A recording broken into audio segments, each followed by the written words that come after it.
महल की ऊंची दीवारों के अंदर रहने वाली लड़की को सब राजकुमारी कहते थे, लेकिन वो खुद को कभी इस नाम से जोड़ नहीं पाती थी। उसका असली नाम नूरीन था और उसका दिल हमेशा उस सुनहरी कैद से बाहर मिट्टी की खुशबू में भटकता रहता था।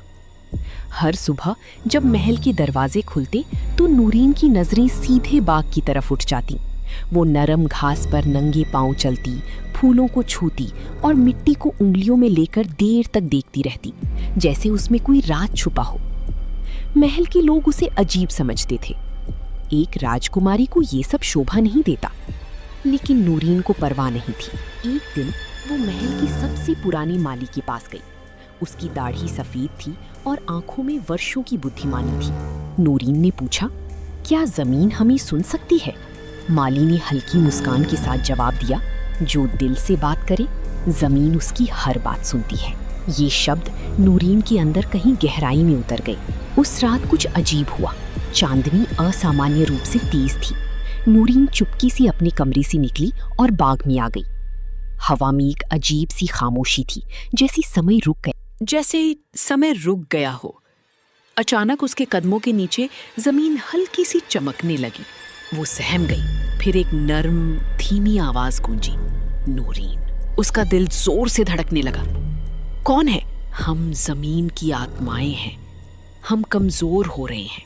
नूरीन ने घबराकर इधर उधर देखा, लेकिन वहां कोई नहीं था। मैं क्या कर सकती हूँ?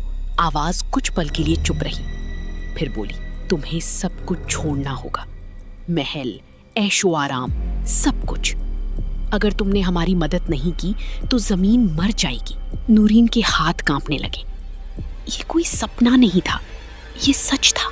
अगली सुबह उसकी आंखों में नींद नहीं थी, सिर्फ एक फैसला था। वो सीधे दरबार में गई। पिताजी, मैं महल छोड़ना चाहती हूँ। ये सुनकर दरबार में जैसे सन्नाटा छा गया। राजा की आवाज भारी हो गई। तुम्हें अंदाजा है तुम क्या कह रही हो? तुम एक राजकुमारी हो। अगर मैं यहाँ रही तो सिर्फ एक राजकुमारी रहूंगी। नूरीन की आंखों में आंसू आ गए, लेकिन आवाज मजबूत थी। कई दिनों के सफर के बाद वो एक गांव पहुंची। वहां सब कुछ वीरान था। खेत सूखे हुए थे, पेड़ बेजान थे और लोगों की आंखों में उम्मीद का नाम तक नहीं था। एक बूढ़ी औरत ने उसे देखा। बेटी, यहाँ क्यों आई हो? यहाँ कुछ नहीं बचा। नूरीन ने मिट्टी को हाथ में लेकर कहा, अभी सब कुछ खत्म नहीं हुआ। लोग हंस पड़े। ये नाजुक सी लड़की जमीन को जिंदा करेगी? लेकिन नूरीन ने किसी की बात नहीं सुनी। उसने अगले दिन से काम शुरू कर दिया। सूरज की तपिश में वो घंटों जमीन खोदती, बीज बोती और पानी देती। उसके हाथ जख्मी हो गए, शरीर थक गया, लेकिन वो रुकी नहीं। रात को वो थक कर जमीन पर लेट जाती और आसमान को देखते हुए धीरे से कहती, मैं कोशिश कर रही हूँ। कभी कभी उसकी आंखों से आंसू बहते। शायद मैं गलत थी, लेकिन फिर वही नरम आवाज आती, नहीं, तुम सही रास्ते पर हो। दिन बीतते गए। लोग अब भी यकीन नहीं करते थे, लेकिन वे देख रहे थे कि ये लड़की हार नहीं मानती। एक रात जब वो पूरी तरह थक चुकी थी, आसमान पर बादल छा गए। पहली बूंद गिरी, फिर दूसरी, फिर बारिश शुरू हो गई। लेकिन ये आम बारिश नहीं थी। हर बूंद चमक रही थी, जैसे आसमान से तारे बरस रहे हों। नूरीन ने हैरानी से हाथ आगे बढ़ाया। जब वो बूंद उसकी हथेली पर गिरी तो उसे एक अजीब सी गर्माहट महसूस हुई, जैसे जिंदगी वापस आ रही हो। सुबह जब सूरज निकला तो सब कुछ बदल चुका था। कल तक बंजर जमीन अब हरी भरी हो चुकी थी। नए पौधे उगाए थे, पेड़ों पर कलियां खिल गई थी और हवा में एक नई ताजगी थी। गांव वाले हैरान रह गए। ये कैसे मुमकिन है? सबकी नजरें नूरीन पर थीं। अब कोई उसे कमजोर लड़की नहीं समझ रहा था।